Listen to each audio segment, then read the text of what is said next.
சென்னை அமைந்த கரை. கடலின் உப்பு காற்றும் தெருக்களின் வியர்வையும் கலந்த ஒரு பகுதி. அந்த பகுதியில் சிறுவயது முதலே பிரிக்க முடியாத இரு நண்பர்கள், அமர் மற்றும் குமார். இருவரும் தைரியசாலிகள். ஆனால் தைரியத்தின் வழி மட்டும் வேறு. ஒரு பிரச்சனை என்றால் குமார் காரணம் அறிந்து பிறகு சண்டை போடுவான். அமர் மனம் தப்பு என்று சொன்னவுடனே சண்டை போட்டு பிறகு காரணம் தேடுவான். பழிப்பிலும் விளையாட்டிலும் இருவரும் கில்லாடிகள். இந்த பசங்க பெரிய இடத்துக்கு வருவாங்க என்று ஊர் பேசிக் கொண்டிருந்தது.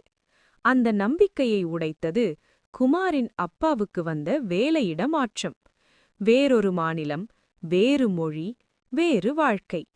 போகும் நாள் இருவரும் வழக்கம் போல பச்சையப்பன் கல்லூரி மைதானத்தில் இருக்கும் வேப்பமரம் அடியில் மணிக்கணக்கில் பேசிக் கொண்டிருந்தார்கள். யாரும் அழவில்லை. ஆனால் கண்கள் இரண்டும் சிவந்திருந்தது. எங்க இருந்தாலும் வெள்ளிக்கிழமை இந்த வேப்பமர